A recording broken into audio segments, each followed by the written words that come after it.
বিশ্বকবি রবীন্দ্রনাথ ঠাকুরের লেখা দান প্রতিদান। বড়গিন্নি যে কথাগুলা বলিয়া গেলেন তাহার ধার যেমন তাহার বীজ তেমনি। যে হতভাগিনীর উপর প্রয়োগ করিয়া গেলেন তাহার চিত্ত পুত্তলি একেবারে জ্বলিয়া জ্বলিয়া লুটিতে লাগিল। বিশেষত কথাগুলা তাহার স্বামীর উপর লক্ষ্য করিয়া বলা, এবং স্বামী রাধামুকুন্দ তখন রাত্রের আহার সমাপন করিয়া অনতি দূরে বসিয়া তাম্বুলের সহিত তাম্রকূট ধূম সংযোগ করিয়া খাদ্য পরিপাকে প্রবৃত্ত ছিলেন। কথাগুলা শ্রুতিপথে প্রবেশ করিয়া তাহার পরিপাকের যে বিশেষ ব্যাঘাত করিল এমন বোধ হইল না। অবিচলিত গাম্ভীর্যের সহিত তাম্রকূট নিঃশেষ করিয়া অভ্যাস মতো যথাকালে শয়ন করিতে গেলেন। কিন্তু এরূপ অসামান্য পরিপাক শক্তি সকলের নিকটে প্রত্যাশা করা যাইতে পারে না। রাসমণি আজ শয়ন গৃহে আসিয়া স্বামীর সহিত এমন ব্যবহার করিল যাহা ইতিপূর্বে সে কখনো করিতে সাহস করে নাই। অন্যদিন শান্তভাবে শয্যায় প্রবেশ করিয়া নীরবে স্বামীর পদসেবায় নিযুক্ত হইত। আজ একেবারে সবেগে কঙ্কণ ঝঙ্কার করিয়া স্বামীর প্রতি বিমুখ হইয়া বিছানার এক পাশে শুইয়া পড়িল এবং ক্রন্দনাবেগে শয্যাতল কম্পিত করিয়া তুলিল। রাধামুকুন্দ তৎপ্রতি মনোযোগ না দিয়া একটা প্রকাণ্ড পাশবালিশ আঁকড়িয়া ধরিয়া নিদ্রার চেষ্টা করিতে লাগিলেন।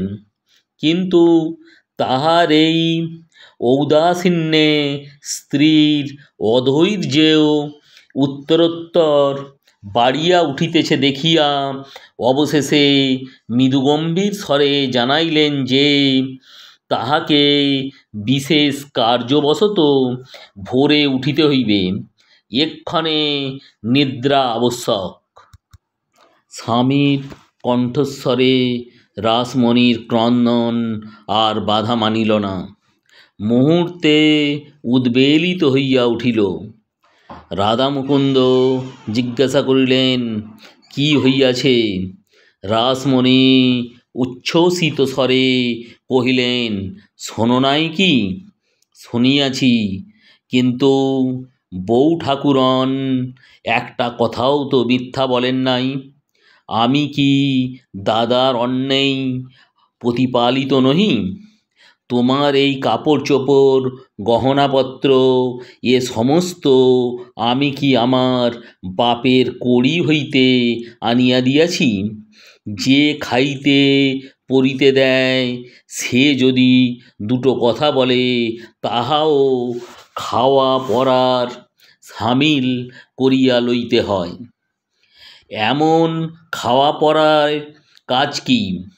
বাঁচিতে তো হইবে, মরণ হইলেই ভালো হয়। যতক্ষণ না হয় ততক্ষণ একটু ঘুমাইবার চেষ্টা করো, আরাম বোধ করিবে বলিয়া রাধামুকুন্দ উপদেশ ও দৃষ্টান্তের সামঞ্জস্য সাধনে প্রবৃত্ত হইলেন। রাধামুকুন্দ ও শশিভূষণ সহোদর ভাই নহে, নিতান্ত নিকট সম্পর্কও নয়, প্রায় গ্রাম সম্পর্ক বললেই হয়। কিন্তু প্রীতিবন্ধন সহোদর ভাইয়ের চেয়ে কিছু কম নহে। বড়গিন্নি ব্রজসুন্দরীর সেটা কিছু অসহ্য বোধ হইত। বিশেষত শশিভূষণ দেওয়া থোয়া সম্বন্ধে ছোট বউয়ের অপেক্ষায় নিজ স্ত্রীর প্রতি অধিক পক্ষপাত করিতেন না। বরঞ্চে যে জিনিসটা নিতান্ত একজোড়া না মিলিত সেটা গৃহিণীকে বঞ্চিত করিয়া ছোট বউকেই দিতেন। তাহা ছাড়া অনেক সময়ে তিনি স্ত্রীর অনুরোধ অপেক্ষায় রাধা মুকুন্দের পরামর্শের প্রতি বেশি নির্ভর করিতেন। তাহার পরিচয় পাওয়া যায়। শশীভূষণ লোকটা নিতান্ত ঢিলাঢালা রকমের, তাই ঘরের কাজ এবং বিষয়কর্মের সমস্ত ভার রাধা মুকুন্দের উপরই ছিল। বড়গিন্নির সর্বদাই সন্দেহ রাধা মুকুন্দ তলে তলে তাহার স্বামীকে বঞ্চনা করিবার আয়োজন করিতেছে। তাহার যতই প্রমাণ পাওয়া যাইত না, রাধার প্রতি তাহার বিদ্বেষ ততই বাড়িয়া উঠিত। মনে করিতেন প্রমাণগুলো অন্যায় করিয়া তাহার বিরুদ্ধ পক্ষ অবলম্বন করিয়াছে। এজন্য তিনি আবার প্রমাণের উপর রাগ করিয়া তাহাদের প্রতি নিরতিশয় অবজ্ঞা প্রকাশপূর্বক নিজের সন্দেহকে ঘরে বসিয়া দ্বিগুণ দৃঢ় করিতেন। তাহার এই বহু যত্নপোষিত মানসিক আগুন আগ্নেয়গিরির অগ্ন্যুৎপাতের ন্যায় ভূমিকম্প সহকারে প্রায় মাঝে মাঝে উষ্ণ ভাষায় উচ্ছ্বসিত হইত। রাতে রাধামুকুন্দের ঘুমের ব্যাঘাত হইয়াছিল কি না বলিতে পারি না, কিন্তু পরদিন সকালে উঠিয়া তিনি বিসর মুখে শশীভূষণের নিকট গিয়া দাঁড়াইলেন। শশীভূষণ ব্যস্ত সমস্ত হইয়া জিজ্ঞাসা করিলেন, রাধে, তোমায় এমন দেখিতেছি কেন? অসুখ হয় নাই তো? রাধা মুকুন্দ মৃদুস্বরে ধীরে ধীরে কহিলেন, দাদা, আর তো আমার এখানে থাকা হয় না। এই বলিয়া গত সন্ধ্যাকালে বড় গৃহিণীর আক্রমণ বৃত্তান্ত সংক্ষেপে এবং শান্তভাবে বর্ণনা করিয়া গেলেন। শশীভূষণ হাসিয়া কহিলেন, এ তো নতুন কথা নয়, ও তো পরের ঘরের মেয়ে, সুযোগ পাইলেই দুটো কথা বলিবে, তাই বলিয়া কি ঘরের লোককে ছাড়িয়া যাইতে হইবে? কথা আমাকেও তো মাঝে মাঝে শুনিতে হয়, তাই বলিয়া তো সংসার ত্যাগ করিতে পারি না। রাধা কহিলেন, মেয়ে মানুষের কথা কি আর সইতে পারি না? তবে পুরুষ হইয়া জন্মিলাম কি করিতে? কেবল ভয় হয় তোমার সংসারে পাছে অশান্তি ঘটে। শশীভূষণ কহিলেন, তুমি গেলে আমার কিসের শান্তি? আর অধিক কথা হইল না। রাধা মুকুন্দ দীর্ঘ নিঃশ্বাস ফেলিয়া চলিয়া গেলেন। তাহার হৃদয় ভার সমান রহিল। এদিকে বড় গৃহিণীর আক্রোশ ক্রমশই বাড়িয়া উঠিতেছে। সহস্র উপলক্ষে যখন তখন তিনি রাধাকে খোঁটা দিতে পারিলে ছাড়েন না। মুহু মুহু বাক্যবাণে রাসমণির অন্তরাত্মাকে এক প্রকার সরসজ্জাশায়ী করিয়া তুলিলেন। রাধা যদিও চুপচাপ করিয়া তামাক টানেন এবং স্ত্রীকে ক্রন্দনোন্মুখী দেখিয়া মাত্র চোখ বুজিয়া নাক ডাকাইতে আরম্ভ করেন, তবু ভাবে বোধ হয় তাহারও অসহ্য হইয়া আসিয়াছে। কিন্তু শশীভূষণের সহিত তাহার সম্পর্ক তো আজিকার নহে। দুই ভাই যখন প্রাতঃকালে পান্তা ভাত খাইয়া পাততাড়ি কক্ষে একসঙ্গে পাঠশালায় যাইত।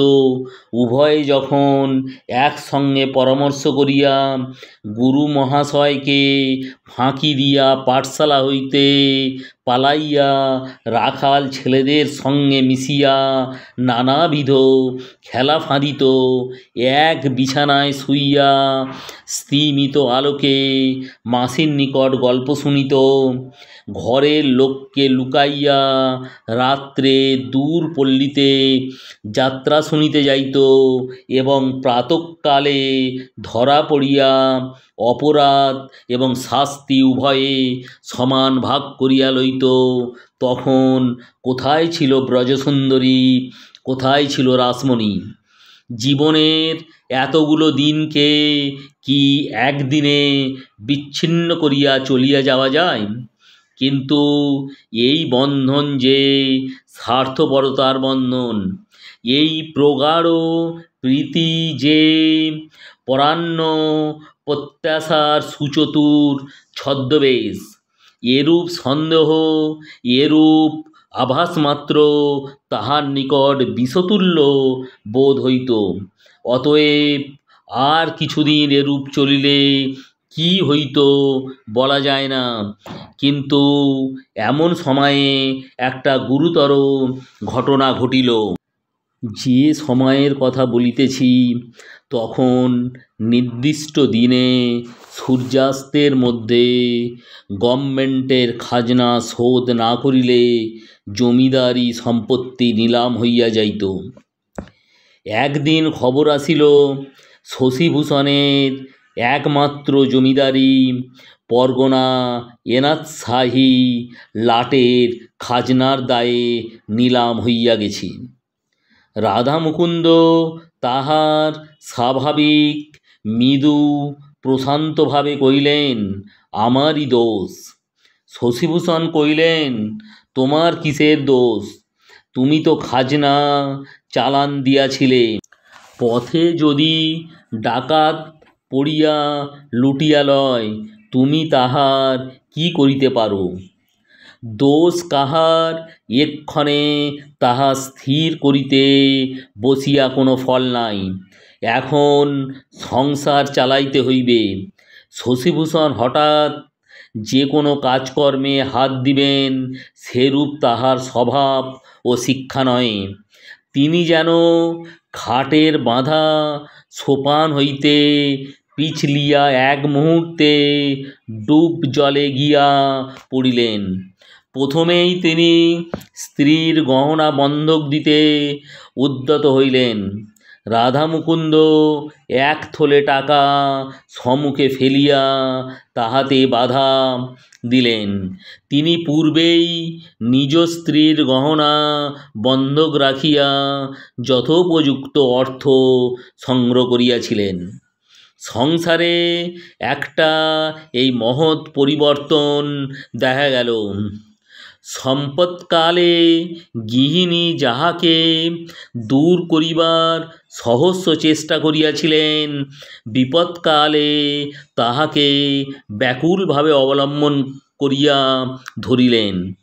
এই সময় দুই ভ্রাতার মধ্যে কাহার উপরে অধিক নির্ভর করা যাইতে পারে তাহা বুঝিয়া লইতে তাহার বিলম্ব হইল না। কখনো যে রাধামুকুন্দের প্রতি তাহার তিলমাত্র বিদ্বেষভাব ছিল, এমন আর তাহা প্রকাশ পায় না। রাধামুকুন্দ পূর্ব হইতেই স্বাধীন উপার্জনের জন্য প্রস্তুত হইয়াছিল। নিকটবর্তী শহরে সে মোক্তারি আরম্ভ করিয়া দিল। তখন মোক্তারি ব্যবসায়ে আয়ের পথ এখনকার অপেক্ষায় বিস্তৃত ছিল এবং ক্ষীণ বুদ্ধি সাবধানী রাধামুকুন্দ প্রথম হইতেই পসার জমাইয়া তুলিল। ক্রমে সে জেলার অধিকাংশ বড় বড় জমিদারের কার্যভার গ্রহণ করিল। এক্ষণে রাসমণির অবস্থা পূর্বের ঠিক বিপরীত। এখন রাসমণির স্বামীর অন্যেই শশীভূষণ এবং ব্রজসুন্দরী প্রতিপালিত।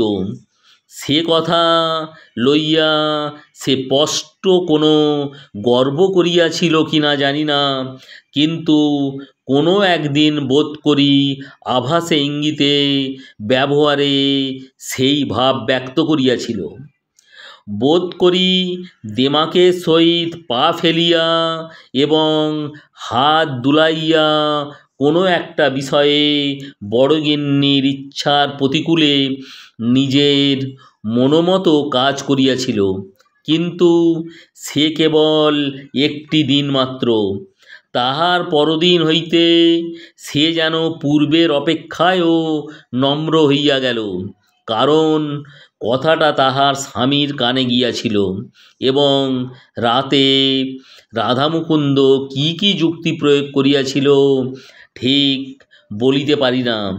পরদিন হইতে তাহার মুখে আর রা রইল না, বড়গিন্নির দাসীর মতো হইয়া রইল। শোনা যায় রাধামুকুন্দ সেই রাত্রেই স্ত্রীকে তাহার পিতৃভবনে পাঠাইবার উদ্যোগ করিয়াছিল এবং সপ্তাহকাল তাহার মুখদর্শন করে নাই। অবশেষে ব্রজসুন্দরী ঠাকুরপোর হাতে ধরিয়া অনেক মিনতি করিয়া দম্পতির মিলন সাধন করাইয়া দেন এবং বলেন, ছোট বউ তো সেদিন আসিয়াছে, আর আমি কতকাল হইতে তোমাদের ঘরে আছি ভাই। তোমাতে আমাতে যে চিরকালের প্রিয় সম্পর্ক, তাহার মর্যাদা ও কি বুঝিতে শিখিয়াছে? ও ছেলে মানুষ, উহাকে মাপ করো। রাধামুকুন্দ সংসার খরচে সমস্ত টাকা ব্রজসুন্দরীর হাতে আনিয়া দিতেন। রাসমণি নিজের আবশ্যক ব্যয় নিয়ম অনুসারে অথবা প্রার্থনা করিয়া ব্রজসুন্দরীর নিকট হইতে পাইতেন। গৃহমধ্যে বড়গিন্নির অবস্থা পূর্বাপেক্ষা ভালো বই মন্দ নহে, কারণ পূর্বেই বলিয়াছি শশীভূষণ স্নেহবশে এবং নানা বিবেচনায় রাসমণিকে বরঞ্চ অনেক সময় অধিক পক্ষপাত দেখাইতেন।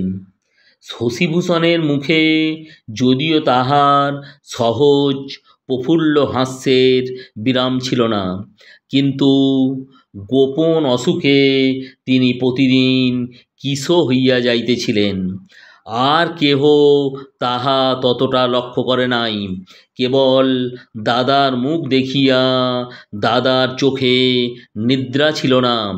অনেক সময় গভীর রাতে রাসমণি জাগ্রত হইয়া দেখিত গভীর দীর্ঘ নিঃশ্বাস ফেলিয়া শান্তভাবে রাধা এপাশ ওপাশ করিতেছে। রাধামুকুন্দ অনেক সময় শশীভূষণকে গিয়া আশ্বাস দিত, তোমার কোনো ভাবনা নাই দাদা, তোমার পৈতৃক বিষয় আমি ফিরাইয়া আনিব, কিছুতেই ছাড়িয়া দিব না। বেশি দিন দেরিও নাই। বাস্তবিক বেশি দিন দেরিও হইল না। শশীভূষণের সম্পত্তি যে ব্যক্তি নিলামে খরিদ করিয়াছিল সে ব্যবসায়ী লোক, জমিদারির কাজে সম্পূর্ণ অনভিজ্ঞ। সম্মানের প্রত্যাশায় কিনিয়াছিল, কিন্তু ঘর হইতে সদর খাজনা দিতে হইত, 1 পয়সা মুনাফা পাইত না। রাধামুকুন্দ বৎসরের মধ্যে 2-1 বার লাঠিয়াল লইয়া লুটপাট করিয়া খাজনা আদায় করিয়া আনিত। প্রজারাও তাহার বাধ্য ছিল। প্রকৃতপক্ষে নিম্নজাতীয় ব্যবসাজীবী জমিদারকে তাহারা মনে মনে ঘৃণা করিত এবং রাধামুকুন্দের পরামর্শে ও সাহায্যে সর্বপ্রকারেই তাহার বিরুদ্ধাচারণ করিতে লাগিল। অবশেষে সে বেচারা বিস্তর মকদ্দমা মামলা করিয়া বারবার অকৃতকার্য হইয়া এই ঝঞ্ঝাট হাত হইতে ঝাড়িয়া ফেলিবার জন্য উৎসুক হইয়া উঠিল। সামান্য মূল্যে রাধামুকুন্দ সেই পূর্ব সম্পত্তি পুনর্বার কিনিয়া লইলেন। লেখায় যত অল্প দিন মনে হইল, আসলে ততটা নয়। ইতিমধ্যে প্রায় 10 বৎসর উত্তীর্ণ হইয়া গিয়াছে। 10 বৎসর পূর্বে শশিভূষণ যৌবনের সর্বপ্রান্তে প্রৌঢ় বয়সের আরম্ভভাগে ছিলেন, কিন্তু এই 8-10 বৎসরের মধ্যেই তিনি যেন অনন্তরুদ্ধ মানসিক উত্তাপে বাষ্পযানে চড়িয়া একেবারে সবেগে বার্ধক্যের মাঝখানে আসিয়া পৌঁছিয়াছেন। পৈতৃক সম্পত্তি যখন ফিরিয়া পাইলেন, তখন কি জানি কেন আর তেমন প্রফুল্ল হইতে পারিলেন না। বহুদিন অব্যবহারে হৃদয়ের বীণাযন্ত্র বোধ করি বিকল হইয়া গিয়াছে। এখন সহস্রবার তার টানিয়া বাঁধিলেও ঢিলা হইয়া নামিয়া যায়, সে সুর আর কিছুতেই বাহির হয় না। গ্রামের লোকেরা বিস্তর আনন্দ প্রকাশ করিল। তাহার একটা ভোজের জন্য শশিভূষণকে গিয়া ধরিল। শশিভূষণ রাধামুকুন্দকে জিজ্ঞাসা করিলেন, কি বলো ভাই? রাধামুকুন্দ বলিলেন, অবশ্য শুভ দিনে আনন্দ করিতে হইবে বই কি। গ্রামে এমন ভোজ বহুকাল হয় নাই। গ্রামের ছোট বড় সকলেই খাইয়া গেল। ব্রাহ্মণেরা দক্ষিণা, দুঃখী কাঙালগণ পয়সা ও কাপড় পাইয়া আশীর্বাদ করিয়া চলিয়া গেল। শীতের আরম্ভে গ্রামে তখন সময়টা খারাপ ছিল। তাহার উপরে শশিভূষণ পরিবেশনাদি বিবিধ কার্যে 3-4 দিন বিস্তর পরিশ্রম এবং অনিয়ম করিয়াছিলেন। তাহার ভগ্ন শরীরে আর সইল না। তিনি একেবারে শয্যাশায়ী হইয়া পড়িলেন। অন্যান্য দুরূহ উপসর্গের সহিত কম্প দিয়া জ্বর আসিল। বৈদ্য মাথা নাড়িয়া কহিল, বড় শক্ত ব্যাধি।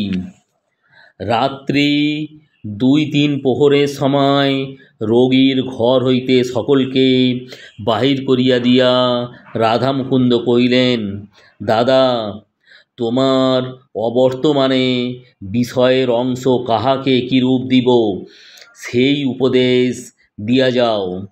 শশিভূষণ কহিলেন, ভাই, আমার কি আছে যে কাহাকে দিব? রাধামুকুন্দ কহিলেন, সবই তো তোমার। শশিভূষণ উত্তর দিলেন, এককালে আমার ছিল, এখন আমার নহে।